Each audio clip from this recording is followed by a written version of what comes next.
unfathomable streams of light. Vanga nalo ndithu Bible maphunziro amene ali maphunziro osiza tili ndithu pafunso namba 21 imene tikufunsa ndikuyankha mafunso amene tiwafunsa kalero ili okhuza ndi Mulungu amene timpembedza ife. Ndiye funso lina lima la 21 kubwera amene unando Mzimu Woyera ndi chizindikiro cha chipulumutso. So mwanjira ina sinthu zati zimakhala bwanji mwano akangotenda kuti mwanjira ina zaonesera tuno zikukamba za utata Mulungu.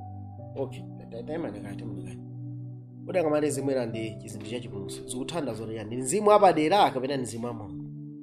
Tiye tionene penepa 1 Korinto 6:17 akuti koma iye woti woziphatikiza ndi Ambuye ali mzimu umodzi. Mwanjira ina ineyo tinaona kale mene timaona phunziro la mbuyo, right? Mene timaona kuti munthu kuti apulumutsidwe mzimu wake ndi mzimu wa Mulungu ufuna ukhale ungati ukhale umodzi. Timaona pamene pa mu study ya Machitidwe chapter 5:3 kuna kuti no munthu mzimu wake ndi mzimu wa Mulungu ukhale pangati pamodzi. Mwanjira ina awiriwo akhala amodzi ili ndi chipulumutso, right? So ichi ndi chinthu chapadera chimene tifunika tichimvetsetse. 1 Korinto 6:19 akuti simudziwa kodi kuti thupi lanu ndi kachisi wa Mzimu Woyera amene ali mwa inu amene muli naye kwa Mulungu ndipo simuli a inu. Mwanjira ina ifeyo matupi athu ndi kachisi wa Mzimu Woyera. Mwanjira ina Mulungu ndi amene akukhala mwa ife kudzera mwa Mzimu.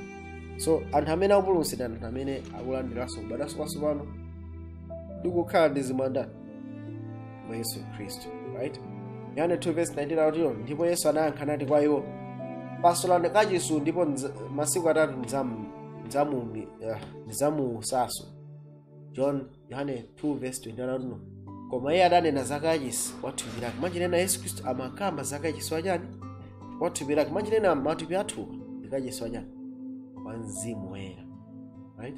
Chipangano chakale unayi ndithu lipangano likasa la chipangano limene tikunena pamwamba. Likasa limene limakhala chipangano chodani chopatikisisa. Koma Yesu akutiza ife ndiye ifeyo ndiye kachisiyo. Mwanjira ina Paulo akutiza ife Mzimu Woyera umakhala mwandani mwa ifeyo. Mwanjira ina tikamona chimene chichi tikuona kuti no chimene chinkachitika chipangano chakale chinali chifanizo chabe. Chimene chikubwera mwa Yesu Khristu ndiye chenicheni cha zinthuzo. Tikaona amene pa mchipangano chakale Exodus 25:8 akuti chani ndipo anandipangira ine malo opatulika ndipo andipangira ine malo opatulika kuti ndikhale pakati pa iwo. Tikaona mukachisi atamanga kachisi makutchedwa malo ena mchipinda chopatikisisa mmene mumu akalowa msalo yotchinga amalowa chipinda china chimene matchedwa chipinda chopatikisisa mina tingoonetsanso zithunzi zoti tionene tikhale limodzi akenda zipaka phunziro la 20. Okay, tingozoona zimene zizi kuti zikuti bwanji. Tikalowa chipinda chopatulika tisanalowe kumene kuti makhala kuti tili mukachisi. Ndiye tikaona kumene kukachisi amene amana amangidwa chonchito chotere wa mchipululu. Solomoni azamanga wamkulu ndithu utapasulidwa anamangidwanso ndi umene kachisi anapeza Yesu. Kumano nkhani yakulu ndi makhala chonchi. Makhala ni malo atatu. Malo akunja amachedwa bwalo lakunja. Bwalo limene kumapezeka bokosi limene pamene imachedwa gowa la nsembe amachitika nsembe zosiyanasiyana. Akachita amenepo pamabwera ndithu apa pamene amasambira amakhala kabeseni pamene pamasambidwa ndithu mapazi ndi nyendo. Ndio makalowa mkati menemo muchihema chokoma nacho. Ndio kalowa mkati menemo mapezekano malo otani opatulika. Malo opatulikawa ndi amene timakamba zotino makhazi ndi zitatu. Tebulo imene pamene makhala mikate tinaona phunziro 20. Ndio makhaso gwala imene pamene pamachitika kufukiza utsi umalowa achita chimene palisisa. Ndio makhaso kandulo imene ena ndi manja 7 imene machedwanso menorah, right?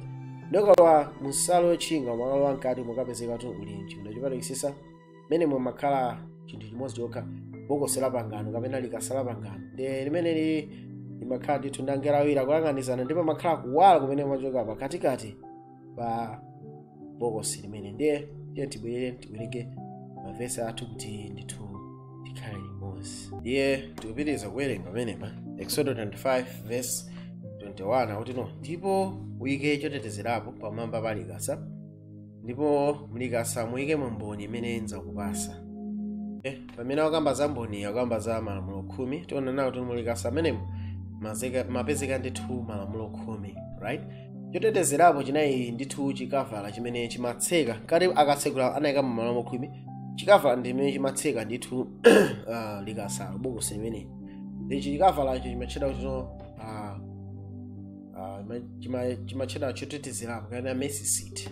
Ndioneneba Exodus 5:22 ndipo ndidzakomana nawe komweko ndipo ndidzalankhulana ndiwe ndili pamwamba pa chotetezerapo pakati pa akerubi awiri okhala pa likasa la umboni pa zonse ndidzakulamulira iwe pa Yehova ana Israeli. So akunena kuti Mulungu akumuwuza Mose akulu mukatsekamo ineyo ndizikuyankhula kudzera pamwamba pa likasako, ndizikuyankhula kudzera pamwamba pa akerubi awiri. Maona menebe pakati pa akerubi awiri manjira tikaona pakati pamakhala kuwala kumene umatuluka kumene amatcha Shekinah glory.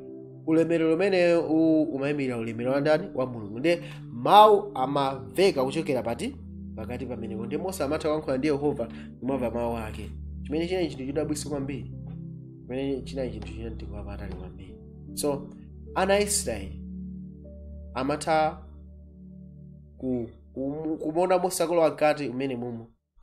Akalowa mkati Mose amene pamenepa ndikuti Mulungu aziyankhula kuchoka chipinda chipalekisisa Mose azimuva akamaliza atulukaso akawuzana anthu ana Israeli chimene Mulungu amatani amanena. Ndipo Mulungu amayankhula kuzera mmene momo kuti kuwala kumene kumatuluka kuchoka kati mmene mawu amaveka pamwamba pakatikati pa akerubi awiriwo ndiye chimene ati akuyankhula ndani ndi Yehova. Now timafuna kuonana kuti panenso zinthu zina zimene zimapezeka mu likasa limene Ahebreyu 9:3-4 unati koma mkati mwa chophimba chachiwiri chihema chonenedwa malo opatulikitsitsa okhala nayo mbale ya zofukiza ya golide ndi likasa la chipangano lokuta ponsepo ndi golide, momwemo munali mbiya ya golide yosungamo mana ndi ndodo ya Aaroni ndi magome a chipangano. So panali magome a chipangano chakale, magome amene ndi malamulo khumi, nayenso ndi ndodo ya Aaroni imene inaphukira ndithu atafuna kuti amukira ndi anafunika kuti asankhe Mose amene ali woyenera kuti azikhala wansembe. Ndodo ya Aaroni yokha imene anaphukira anthu ena sinaphukire, right? Ndipo nayenso mphika imene imakhala mkate umene umatchedwa mana, right? Lete tipitizeni. Now panali ndodo ya ndani? Ya Aaron, okay? Tikamakamba za ndodo ya Aaron, now ndimafuna kunena chinthu chimodzi. Tikamakamba za kachisi taona kuti inuyo ndineyo ndife chani? Ife kachisi wa ndani? Wa Mulungu, right? Now tikamana kachisi wa Mulungu tiona kuti kunjaku zinthu zimasintha nthawi zonse. Munthu akabweresa nkhosa amayipha pacha wina mwanjinena kunjaku alesa amachita kuona kuti kupita kunjaku kukuyimira zinthu zonse zimene zimachitika nthawi zonse. Kunjaku kuonesa zinthu zachipembedzo mene ungadyere mene ungamvere kapita kutchaichi ndi zina zinthu zonse zakuchinji zakunja zimene anthu amaona ndi kunjaku. So ikunjaku kuyimira thupi lako limakhala kusintha nthawi zonse. So kunjaku kuyimira zinthu zachipembedzo zimene zimachitika nthupi zoonekera kwa anthu. Pamene tikalowa mkatimo zikuyimirira tsopano malingaliro athu, okay?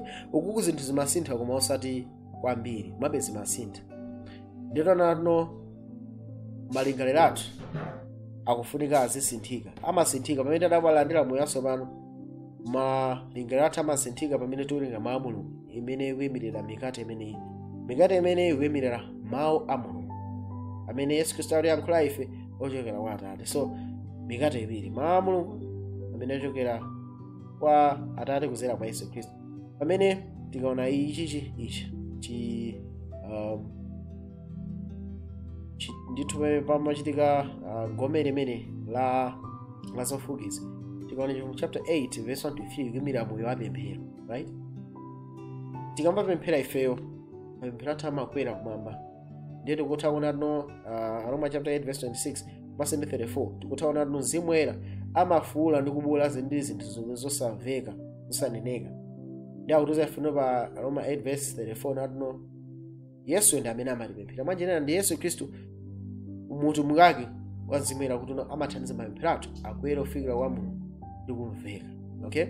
So manjirena tikuona kuti malingaliro athu amakhala ndithu akusunthika ndi kuwerenga mawu a Mulungu timasinthika pamene tinabwera somasopano kuti malingaliro athu asinthike. Moyo wathu wasinthikiratu kotheratu chifukwa Mzimu wa Mulungu mwa ife ndi moyo osatha. Komano malingaliro athu afika akhala kusintha amazindazera mawu mupemphera. Komanso ichi chikandlestick chimenechi chikuyimira kuti utumiki wachani wa Mzimu Woyera.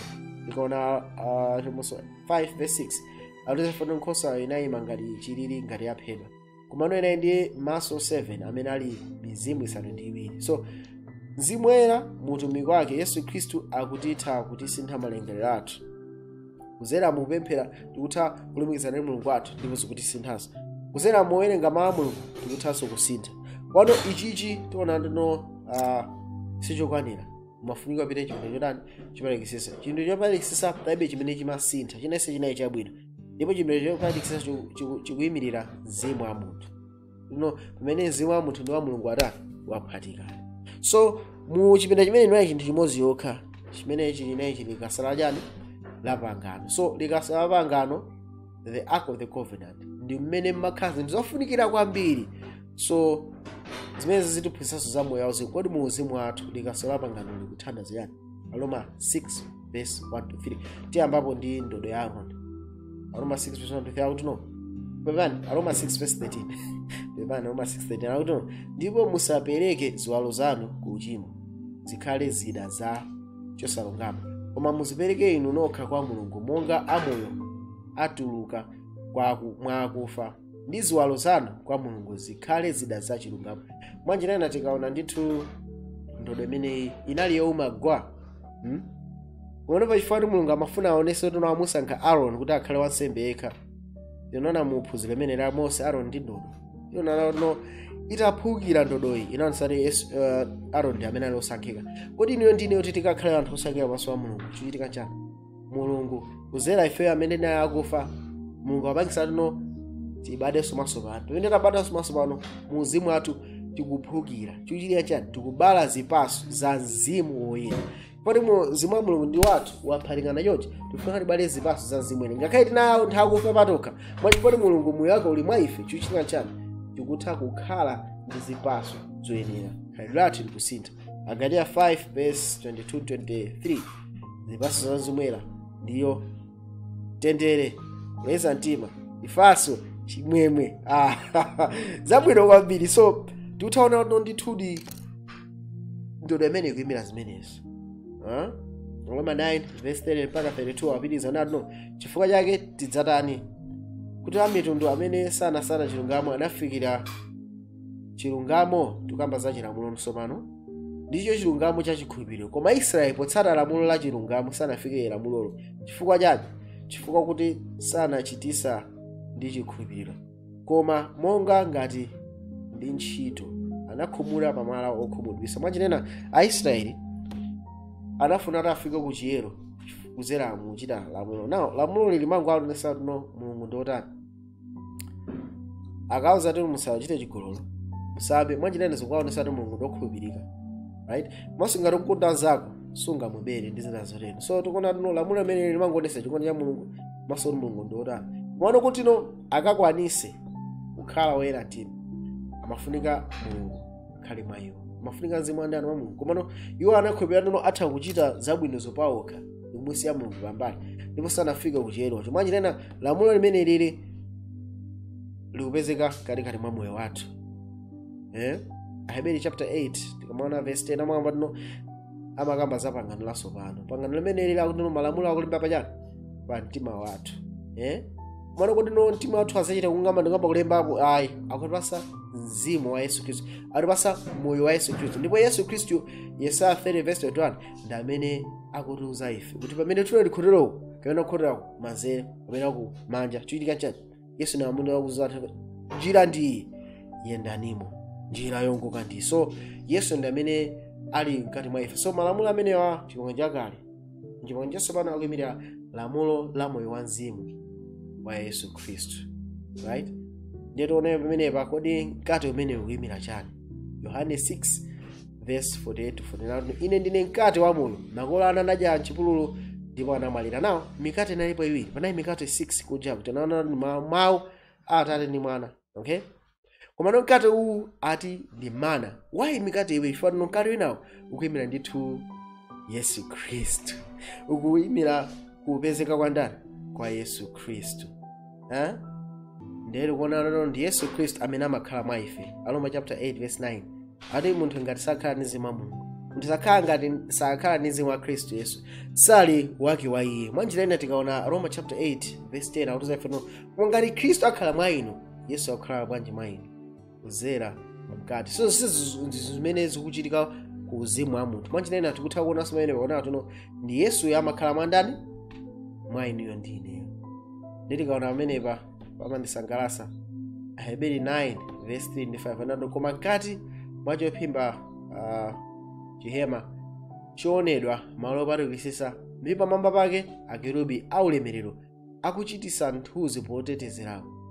Za ichi sitikonza kunena tsopano padera. Mwanjinena Paulo afuruza kuchipiriro bwesisa amakhala ndithu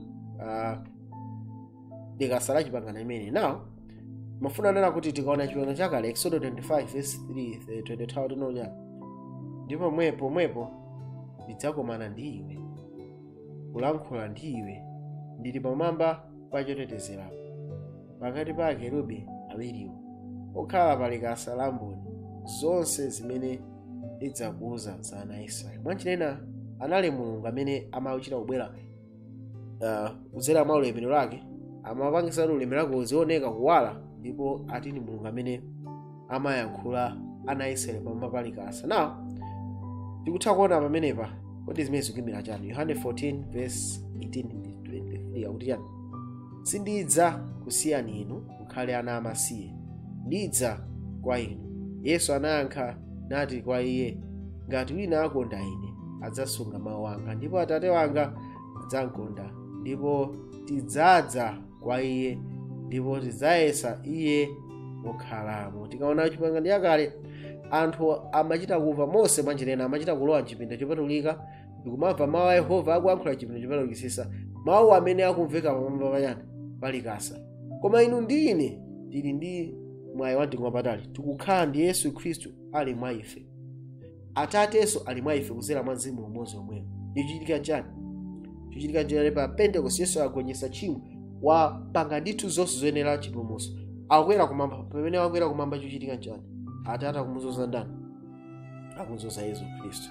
Pamene akudzoza Yesu Khristu akuti tsanula ife chimenechi. Mwanjira ina pambira Pentecost tikulandira ndithu mzimu wa Yesu Khristu umene uli kupezeka pathunthu kwa Atate mmenemo, komanso mwapaderadera moyo wogonjetsa wa Yesu Khristu mwangati Adamu achiwiri. So ndi Atate ndi Mwana amene akudza mwa ife, mwangati anthu amatha kumva mawu a Yehova akuyankhula. Koma inu ndine tili ndi Yehova amene akutiyankhula katikati mwa mtima mwathu. Ndi Mulungu amene atiyankhulitsa. Kwa munthu amene wabadwa mwatsopano, mukakhala pasi ndi wapanga chisankho kuti kodi ndipanga chani, umadzamva china chake chikuyankhula akulu mulape mulandire Yesu. Mwa amene samakhala kukuwa amakhala pasi pa malingano yako. Wakhala wapanga zonse zomwe ungachite ndi wakhala pasi, umadzamva mawu akuyankhula achitichiti. Pamenepo amakhala Mulungu akuyankhula. Ukakhala wabadwa mwatsopano, chikumbumtima chako chimakhala malo amene Mulungu amakuyankhulitsa. Tonena kuti Mulungu amatiyankhulitsa ife muchina chilichonse. Tikamanga train kuti no tizimva mawu ake, tiziyamvadi osati kukuwa ayi, koma pasi pa malingaliro athu Mulungu amatiyankhula pamenepo. So tonena kuti ndi Atate ndi Mwana amene akudza kwa ife. So uthenga wa kachisi ndi uthenga amene umatifotokozera ife za Atate ndi Mwana amene akukhala mwa ife, ife kukhala kachisi wa Mulungu wathu wakumwamba. 102 verse 22 mpaka 24 kuti chani? Wabodza ndani koma iye wokana Khristu kuti sali Khristu, wokana Yesu kuti sali Khristu. Iye ndiye wokana Khristu amene akana Atate ndi Mwana. Yense wakukana Mwana alibe Atate, kuvomereza Mwana ali ndi Atatenso. Koma inu chimene munachimva kuyambira pachiyambi chikhale mwa inu. Ngati chikhala mwa inu chimene mudachimva kuyambira pachiyambi, inunso mudzakhalabe mwa Mwana ndi mwa Atate. So Yohana akufotokoza chimene anali nacho pachiyambi, chipitirizo kukhala mwa Atate ndi mwa Mwana. Pachiyambi kuyambira nkhani inakhala yokhayo nthawi zonse, sipanalibe wachitatu ina aliyense, tikhalebe mwa Atate ndi mwa Mwana. Icho ndithu chachikulu kwambiri kuti ndi Atate ndi Mwana okhala mwa ife. Chinthu chapadera kwambiri yadera chapadera kwambiri. Yohane 4 verse 1 to 5 lokondera musakhulupirire mizimu uliwonse koma yesani mizimu ngati ichokera mwa Mulungu. Popeza aneneri onyenga ambiri anatuluka kulowa m'dziko lapansi. Menemo muzindikira mzimu wa Mulungu. Mzimu uliwonse umene uvomera kuti Yesu Khristu anadza m'thupi uchokera mwa Mulungu. Okay? Ndipo mzimu uliwonse suvomereza Yesu siyokera kwa Mulungu. Ndipo uwu ndi mzimu wokana Khristu umene mudamva kuti ukudza ndipo uli m'dziko lapansi lomwe. Na mafuna nena chinthu ichi akuti mzimu umene ukana Yesu Khristu anadza m'thupi, mzimu umene ndi uti? Okay, anthu amene amati apa pazokamba za Yesu Khristu anabweradi pa dziko lapansi. Okay, nthawi iyi atumwi analipo, ngakhale Ayuda analipo amene anampachika Yesu. Zinayi ndithu mu mbiri yoti ndi Yesu anapachikidwa. Palibe amene adakakana kuti no yayi Yesu anabwesa anabadwe, palibe. Even anthu oti na Aroma, Caiaphas, Herodi, asilikali a Chiroma, Ayuda amene ngakhale ophunzira Afarisi ali samazere Yesu anabadwa. Vesi ukamba zimene zizi. Okay, chabwino vesi titati tivomerese fine, true. Kwa lero lomwina alipo anthu amene akana ati Yesu sanabadwe, komano umboni ndi umeneyo Yesu anabadwa fine. Komano chimene afotokoza pachoti Yesu Khristu wabwera m'thupi. Kani imene afotokoza ndi imeneyo, Yesu wabwera muyani m'thupi. Yesu wabwera m'thupi kuzera mwanyani, kuzera mwa mzimu wake. Amene akukana chimene chicha, akukana Atate, akukananso ndani? Mwana. That's the spirit of Antichrist. Tikuona menepe ndi ngati zimene ndikufotokoza zili zoona, tiye ndipitirize tikuwerenga. Unaona kuti yani ndipo ndi mzimu wokana Khristu umene mudamva kuti ukudza ndipo ulimo m'dziko lapansi tsopano lomwe. Inu ndinochokera kwa Mulungu, tiana, ndipo munayilaka pakuti iye wakukhala mwa inu aposa iwo okhala m'dziko lapansi. Iwo ndiwo ochokera m'dziko lapansi. Mwachina amene okhala mwa ine ndi Yesu wadza m'thupi langa. So ngati Yesu ali mwa ine ndi wagulu bonse ali mene kuti ali kunja. So that's the issue. Nkhani yende tino Yesu akukhala mwa ine. Yesu akhala mwa ndani? Mwa ine. Hallelujah. Hallelujah. Tikafuna tione pamenepa kodi lamulo limene Mulungu analipasa ndi chani? Mulungu ameneyo amene akukhala mwa ife anatipasa lamulo lanji? 103 verse 22 mpaka 24 ya. Ndipo chimene chilichonse tipempha tilandira kwa iye chifukwa tisunga malamulo ake ndipo tichita zokondweretsa pamaso pake. 23 ndipo lamulo lake ndi ili liti limenelo, kuti tikhulupirire m'dzina la mwana wake Yesu Khristu ndi kukondana wina ndi zake monga anatilamulira. So lamulo lake ndoti tikakhulupirire ndani? Dzina la mwana wake. Chifukwa ya 24 ndipo munthu amene asunga malamulo ake akhala mwa iye, ndiye mwa munthuyo ndipo mmene mutizindikira kuti akhala mwa ife chokera mwa mzimu amene anatipasa. So Atate ndi Mwana akhala mwa ife kuzera mwa mzimu umene anatipasa. Ichi ndiyo chipulumutso. This is eternal life. Undiye moyo wosatha utakazo inu Mulungu ona ikhale ndi Yesu Khristu amene munamtuma. Chipulumutso abale ndi alongo, Baibulo likufotokoza mofika bwino ndithu. Mungachita ndi chipulumutso chimenechi chimene Mulungu atipasa, chikondi chotheratu chimene singatopesa. Tikamaona kachisi kuona Mulungu amene akukhala mwa ife, amene amatumulira kachisi amakhala awiri okha. Mulungu nthawiso ulemerero wake mawala mukachisi maso amakhala akulu asimba amene ndiye khaya mmodzi amakhala wa chimene chipatikisisa. Simakhala wina aliyense pasiku achitezi, pamakhala awiri. Ulemerero wa Mulungu chimene chipatikisisa ndi mwansembe. So awandi amene akutumikira inu ndi nthawi yakumapeto. Ndikupano Mulungu akudalisani ngati choncho ndithu. Pitani pa YouTube mukatipangeko subscribe komanso like cholinga kuti anthu ena azitha kupeza mavidiyo athu mosavuta. Mupangenso download mavidiyo zimene ndikuamwaza monga mungathere kukhala malink ake kuti anthu ena asadalisike. Mulungu akudaliseni. Amen.